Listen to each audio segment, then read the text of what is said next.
The Middle East is in flames. America and Israel keep pounding Iran, but Iran's fighting back with its allies. Who's going to win? Who can win? And how long will it go on? Find out with me, Lembit Öpik, here on Lembit Öpik Live. This is all wrong. I shouldn't be up here. I should be back in school on the other side of the ocean. Yet you all come to us young people for hope. How dare you! Boring. Boring. Boring. You gotta work. Don't tell us what we're gonna feel. We're trying to solve a problem. Don't tell us what we're gonna feel. I'm not telling you. Because you're in no position to dictate that. Remember what you're doing. You're in no position to dictate what we're gonna feel.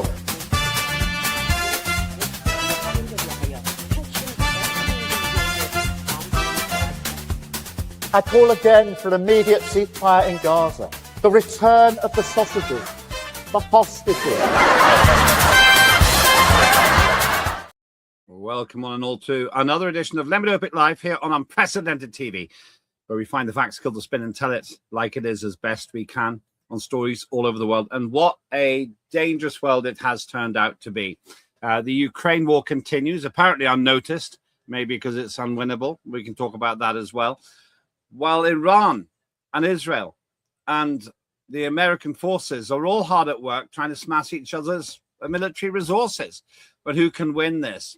Donald Trump doesn't, in my view, seem to have a very clear endpoint objective, perhaps so that he can claim victory at any time. Meanwhile, it's possible, and some claim that all Iran has to do to win is survive. And what of Israel? Are they wagging the dog of America? Do they have their own agenda? Can they really smash Iran, the regional superpower, certainly in terms of numbers, with 90 million members of the population? It's a big mess. And meanwhile, the Straits of Hormuz, a vital passage for oil, continues to be essentially blocked, at least at the time of broadcasting. Let's try and make sense of this for somebody who is never knowingly undersold when it comes to the truth. Dr. Marcus Papadopoulos. Marcus, good to see you. What a mess. Well, it is a complete and utter mess. America and Israel have seriously miscalculated Iranian military capabilities and Iranian resolve. And consequently, America and Israel are in a quagmire while Iran has the upper hand. Let's look into that in specific terms. The Western media tends to suggest that Iran's fighting capability has been much reduced. They endlessly talk about the destruction of its navy. They show pictures of aircraft being destroyed. And yet we still see oil tankers in flames in the Straits of Hormuz. Who can we trust when it comes to talking about all this? Western mainstream media is not comprised of true journalists. Western mainstream media is controlled and operated by the Western ruling elites, and these so-called journalists are nothing more than activists. So no one should pay any attention to the words that come out of the mouths of these so-called journalists. For nearly 40 years, ever since the end of the Iraq-Iran war, Iran has prepared for this day, namely war with America. The Iranian government has built a very large and powerful armed forces, backed by a very large and powerful paramilitary force. On top of that, for over 4 decades, the Iranians have designed and built tens of thousands, perhaps in excess of 100,000 missiles, many of which are ballistic missiles. And they have built these and they have stored these in devilishly concealed and impregnable locations deep within mountains. After all, Iran is overwhelmingly a mountainous country. So, whilst the Iranians have used a lot of their missiles and a lot of their drones, at the same time, the Iranians on a daily basis are manufacturing missiles and drones. So whilst Iran has taken a pounding from America and Israel, at the same time, the Iranians have pounded American military bases in the Persian Gulf to the extent that they are virtually destroyed. And at the same time, the Iranians have pounded Israel. And the evidence, or one piece of evidence of that, is this: the Israeli government has implemented a virtual media ban in Israel on talking about the deaths of Israelis, the casualties of Israelis, and the damage which has been inflicted to Israeli cities, to the Israeli military, and other critical infrastructure, such as oil refineries. So again, Iran, yes, has incurred a lot of damage, but at the same time, Iran has inflicted massive damage on the Americans and the Israelis. After all, Iran has an infinite amount of oil and gas, so they can keep on prosecuting this war. The Americans and the Israelis are not in that position. Well, this is the interesting thing. This is just one of a number of pictures we could be looking at, as despite all the fighting talk against Iran, it proved to inflict significant damage on very large vessels. There must be a degree of deterioration in the fighting power of Iran, but they do seem to keep finding missiles from somewhere. Yes, because as I said, for 40 years, they have prepared for this day, war with America. They have manufactured a colossal amount of missiles, including ballistic missiles and drones. And at the same time, whilst Iran is being, well, carpet bombed, quite simply, carpet bombed, Iranian factories deep within mountains are continuing to produce missiles, including ballistic missiles and drones. And again, when you have some of the most oil and gas reserves in the world, you can prosecute a war. Iran is a large country in geographical terms. Iran has a population of over 90 million people. And in regard to the oil tankers, well, only recently, the Americans began targeting Iranian oil tankers. So in response, the Iranians have now started targeting and destroying American oil tankers. The Iranians are in control of the Strait of Hormuz. Now, Trump alleges on a daily basis that Iran, quote, is destroyed. Well, again, no one should seriously attach any importance to what Trump says. But if Iran is destroyed, then why doesn't the American Navy enter the Strait of Hormuz? The reason being that Iran has not been destroyed, that Iran has the upper hand. And if American vessels, Navy vessels, enter the Strait of Hormuz, they will be destroyed by Iranian missiles and possibly drones and other military capabilities that the Iranians have in place. Because if you have a look at a map of the Persian Gulf, you will see just how close the Strait of Hormuz is to Iranian territory. So the Iranians, again, for 4 decades, they have prepared for such an eventuality whereby Iran closes the Strait of Hormuz because they are at war with America. The Americans will attempt to break the hold that Iran has over the Strait of Hormuz by deploying the American Navy, and therefore the Iranians have developed plans to neutralize the threat of the American Navy entering the Strait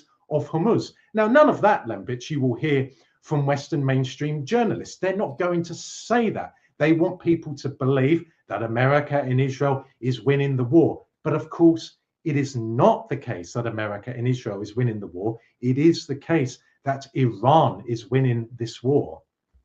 And just tell us about why the Strait of Hormuz are so important. Because a vast amount of the world's oil passes through the Strait of Hormuz. So, of course, there is oil and, of course, gas in the Arab Gulf countries and, of course, in Iran. So much of the world depends on the Strait of Hormuz being open. Now, it seems that, and I have no doubt about this, that the Iranians are allowing Russian and Chinese tankers to pass through the Strait of Hormuz. You would expect that, especially in the case of Russia, because Russia and Iran enjoy a strategic partnership with one another. But all other countries are banned from using the Strait of Hormuz. That is why energy prices are going up drastically. That is why they could end up skyrocketing.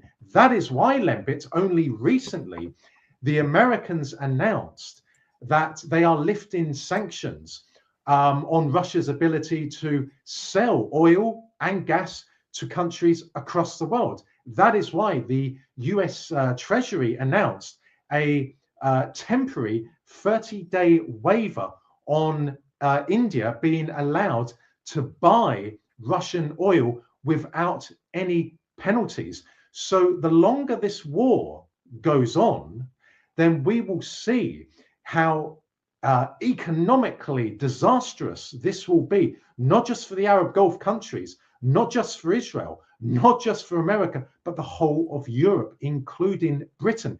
And we could find ourselves in a situation where America has to go, along with the EU, has to go cap in hand to Russia to buy oil. And the Russians, no doubt, will say to the Americans and to the EU and to Britain, certainly, we will sell you oil, but you will pay well above the market price. Russia has already made an additional something like $3 billion worth of revenue since the war against Iran began, because so many countries in the world cannot get their oil and gas from the Persian Gulf, so they have to turn to Russia. So in economic terms, Russia is winning. Look, it's so ironic. We'll come to that in a minute. There's the Strait of Hormuz, thanks. The United Arab Emirates at the bottom there. All that bit on top, that's all Iran, isn't it? The top coast is all Iran. Correct. So you have to go really, really close to the really close to the Iranian coast to get past. So it's just basically, it's a turkey shoot, isn't it? It would be, as it currently stands, it would be a suicide mission for the American Navy to attempt to pass through the Strait of Hormuz, because as you have demonstrated on the screen, and as I said, the Iranians would be lying in wait. The Iranians are not Arabs, and I don't mean that in a disrespectful way to Arabs, but the Iranians, of course, are Iranians. They are Persians. They are natural warriors. They are a highly intelligent race. After all, they are the heirs to the Persian empires. They're the heirs to Cyrus the Great, Darius the Great, and Xerxes the Great. Iran has 6,000 years worth of history and civilization. So Iran knows how to fight. And for 40 years, the Iranians were exploring American weaknesses in the region, American vulnerabilities in the region, in the scenario that America goes to war with Iran. So I am not in the slightest bit surprised, Lembit, that the Iranians have the upper hand in this conflict, because I know how powerful the Iranian armed forces are. I know how advanced and how potent Iran's missile force is. And on top of that, the Iranian government has developed a very large and robust economy. And that economy is backed by an infinite amount of reserves of oil and gas. Yeah, here's one example of one of the explosions which took place as a result of an Iranian attack, I think, on 2 tankers. That must be costing millions and millions of dollars. Millions of dollars. Yes. Just literally up in flames. I don't know if the ships are recoverable, really. And I guess that's in the Straits of Hormuz. Strait or Straits, I've never been quite clear about that. So the story so far, then, you're saying that the Iranians have been planning for 4 decades for this scenario. They had plenty of warning from the conversations that have taken place very publicly.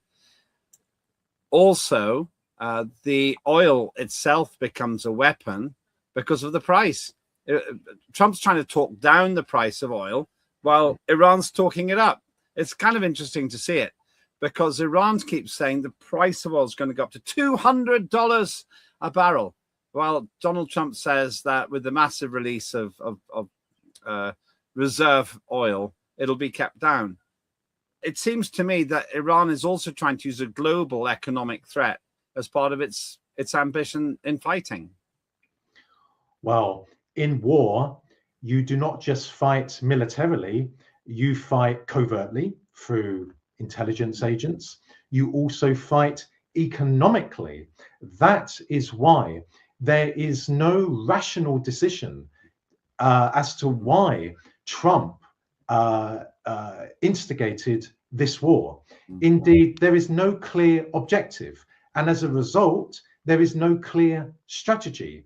On a day-to-day basis, we have heard from Trump, not from his vice president, however, which is quite telling, but we have heard from Trump.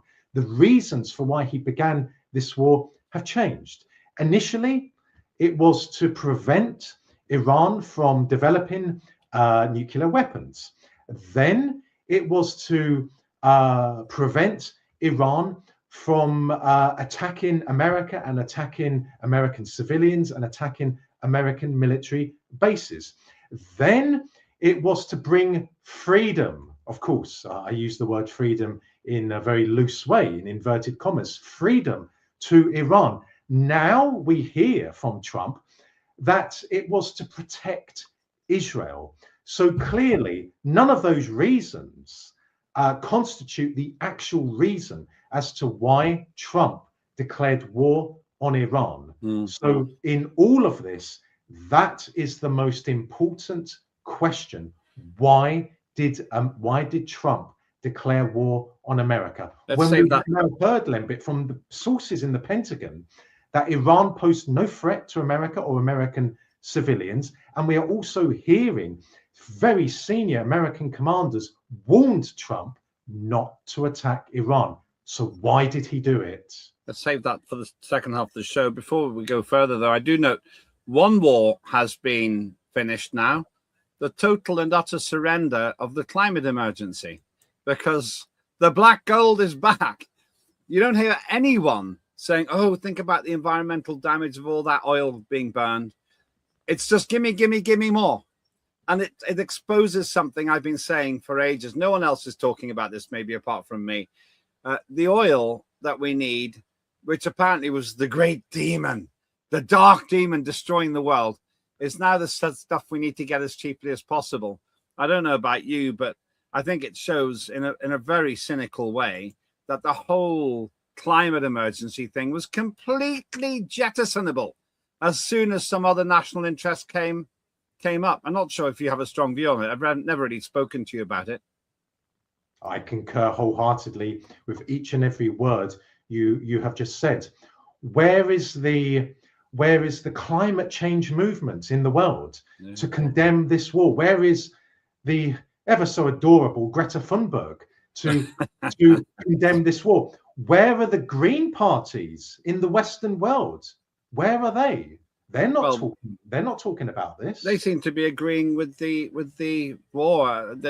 David Poulton, now known as Zach Polanski, the self-styled oddball leader of the Green Party, in my view, isn't saying a whisper about the fact that saving the planet's more important than beating Iran. Not a word. I think there's one beneficiary of the situation, and that's the world, as far as getting rid of the absolute nonsense, in my view, of the climate emergency. After the break, though, you left a very interesting poser. What was Trump's reasoning? And I'm not sure if we can really answer it, but I really want to go into the overall circumstances of what we're seeing. Before that, though, don't forget, we got lots of other great shows. If you like and subscribe to Unprecedented TV on YouTube. You'll find them there, including Tim Scott Uncancelled. He's a great free thinker who looks behind the headlines so that you don't have to.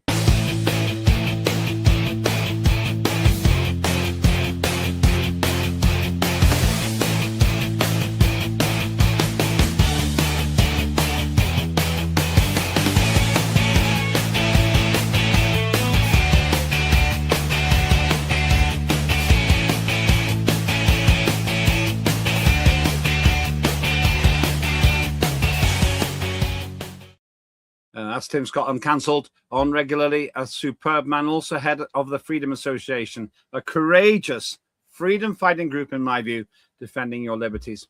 Back to a free speaker of our own, Dr. Marcus Papadopoulos. The story so far that Iran and America and Israel are at war. And it seems that many people advise Donald Trump not to get involved in this war. Quite a lot of collateral damage has been going on. Trump saying Herzog is weak and pathetic for not granting Netanyahu a pardon. Netanyahu's up for a lot of accusations at the moment. What's this about? And why is Trump attacking Herzog, who's the president of Israel, when he's working with Israel to fight Iran? These are very, very peculiar times. And the situation is opaque when it comes to Donald Trump. But I believe that whilst they put on a public display of unity, behind the scenes, there is a degree, at the very least, of tension between Trump and Netanyahu. And what I'm about to say next cannot be corroborated with concrete evidence. So when I talk about Ukraine, when I talk about Kiev, for example, being the mother of all Russian cities, I can corroborate that with primary source evidence, but I can't corroborate what I'm going to say now with primary source evidence. But I'm applying rational thinking, reasoned thinking. I do not believe that there is a rational explanation as to why Trump took America into war with Iran, apart from in the context of him being utterly beholden to the Israelis and in the context of the Epstein files. All American presidents, to varying degrees, are beholden to the Israelis. To put it in simple English, it comes with the job. It comes with the territory. But Trump, on a personal level, is beholden to the Israelis. And I believe in his administration, he is not alone. I believe the likes of Pete Hegseth, the defense secretary, or as it is now, the war secretary, is also beholden to the Israelis. And I believe that if you accept that that is the reason for why Trump instigated the war with America and why he's continuing this war, even though the Americans are incurring a lot of deaths and a lot of other casualties, far more than the official number, it makes sense that Trump is beholden to the Israelis and also in the context of the Epstein files. That's a huge, huge statement. Note it. I invite viewers to share their views by going to X. Also, please do subscribe to @Unprecedented TV on YouTube. A huge debate to be had there. Whether or not that's true, though, whatever Trump's reasoning, it's causing huge collateral damage in the Middle East. You've got all kinds of places with smoke clouds over them. Apparently, Bahrain says here that a water desalination plant was destroyed. Or damaged, at least, in an Iranian drone attack. These things are really, really damaging to the infrastructure of the Middle East. Would a man really go to war to respond to that beholdenness you describe, knowing that this is going to cause the destruction or damage of oil facilities, which the Americans need, which the West needs, of desalination plants, which allies like Bahrain need? Would he really go that far? well, especially when the Pentagon has advised the American president that Iran poses no threat to America and no threat to American military bases. There is another dimension to this. The Arab Gulf countries are now at the mercy of the Iranians, though Saudi Arabia and UAE has banned their respective airspaces from being used as part of the war against Iran, to which the Iranian government has expressed gratitude. But the Arab Gulf countries have now become completely defenseless, and they have seen that when push comes to shove, the Americans will always prioritize Israel over them. The evidence is this: the Americans have moved a lot of Patriot missiles from South Korea and the THAAD air defense systems from South Korea. And where have they brought them to? In the Middle East, or in West Asia, as its proper name is. Not to the Arab Gulf countries, but to Israel. So the Arab Gulf monarchies, even though they are rancid monarchies, they are now having to explain to their respective populations why America is not defending them. Why is America, and why America is choosing to defend Israel over them. So those Arab Gulf countries' confidence in America has been severely shaken by this war. There's a problem here, though, because Iran is very well equipped. Anyone who thinks that they're just Bedouins or camel travelers have ignored the fact this, for example, hypersonic missile is part of their repertoire, and they haven't even used quite a lot of the things that they've got. It's quite interesting to me the extent to which Iran has, I think, been underestimated by the West. And there is an argument which says that they haven't even used their main weapons, or they've used them very sparingly. But then I would suggest that, based on what you've said and my own experience, Iran doesn't really want to have a war with its neighbors. It's just trying to drag them in to cause discomfort for America.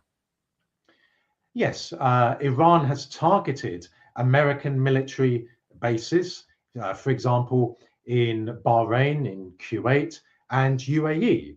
And also, it appears that American intelligence officers who have been staying in certain hotels have also been targeted by the Iranians in those hotels. There is no plausible reason as to why Iran would want a war with its neighbors. Indeed, there is no plausible reason as to why Iran would want a war with America. After all, America is a military and nuclear superpower, but Iran has been attacked. And I saw recently on Sky News, Lembit, not on the television because I don't have a television license, but it came up on my time feed on X, whereby Sky News said that the new Ayatollah is bad news for peace. That is complete inversion, because Iran was attacked. Iran has every legal right and moral right to its people to respond to the attack, to defend itself, and to go over on the offensive. And yet the likes of Sky News say that the new Ayatollah, whose father, whose mother, whose wife and child were murdered in American and Israeli air attacks, is bad news for peace. But Sky News will not say that Trump is bad news for peace or Netanyahu is bad news for peace. That goes to show people should stay well away from British mainstream media, including GB News, which is no different to BBC News or Channel 4 News or Sky News, and should stay away from Western mainstream media in general. I want to finish with a question about the British antics with this. HMS Dragon has been sent to the Gulf. My favorite comment about that was HMS Dragon should have been called the Eternal Flame, because it never goes out. They did actually get it through, going pretty fast. I think it's an extraordinarily ugly ship. It's going there to support Cyprus. We'll talk just about something ridiculous that David Lammy, the Deputy Prime Minister, said What should Britain be doing at the moment? Well, David Lammy, in interviews, has said, that Cyprus is a member of NATO, when, of course, it is not. Ireland, Malta, and Cyprus are not members of NATO. David Lammy, the Deputy Prime Minister, who before that was Foreign Secretary, says that Cyprus is a member of NATO. Let's just listen to that clip. Let's see if we can get that clip up, please. Enforcing that base, the safety of that base. Well, the safety of that base is essential, and it's not just a base that serves the United Kingdom, it serves the region, and of course we work very much with our allies because Cyprus is a NATO country. The Deputy Prime Minister, the former Foreign Secretary of the United Kingdom, thinks that NATO has Cyprus as one of its members. It's just unbelievable. This man is the Deputy Prime Minister. I could turn around and say a useful idiot, but as it's been pointed out to me, Lembit, perhaps Lammy and the rest of his ilk at Westminster are useless idiots. Let's just hear that again. I want everyone to hear this because we're not making this up. Can we play it again? That base is essential, and it's not just a base that serves the United Kingdom, it serves the region, and of course we work very much with our allies because Cyprus is a NATO country. It's no doubt. It's just there's no dispute.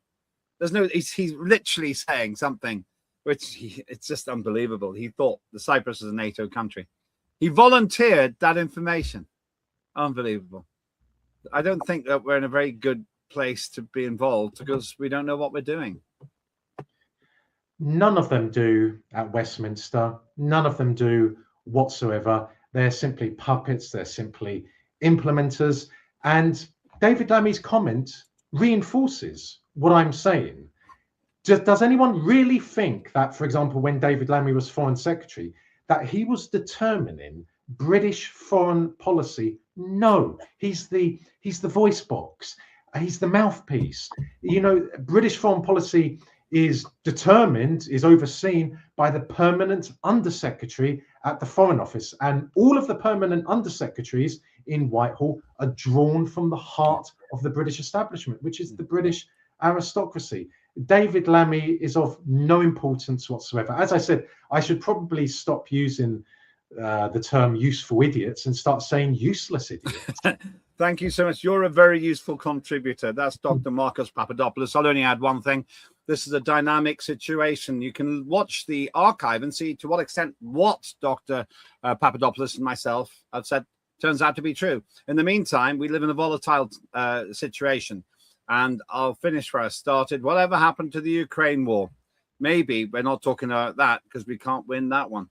I'm Lembit Öpik. Please do subscribe and like at Unprecedented TV on YouTube. Costs you nothing, takes 30 seconds and helps us a lot. Thanks so much for watching. More than anything, thanks for having the courage to think for yourself. With more people like you, we'll have more peace.